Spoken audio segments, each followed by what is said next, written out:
hello friends गाड़ी आ रही है सामने गाड़ी आई रही है আমি एक्सीडेंट করে নিলাম নে এরপরে আসো না আমার চাচা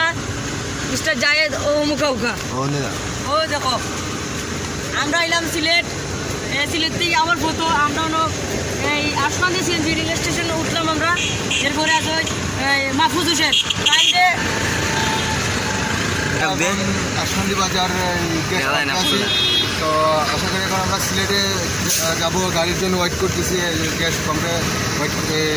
আসছি রেডি সো ভিউয়ার্স আমরা যখন সিলেট যাইমু আমরা ভিডিও শুরু থেকে শেষ পর্যন্ত দেখবা যখন আমরা আরো গ্যাস পাম্প লইবা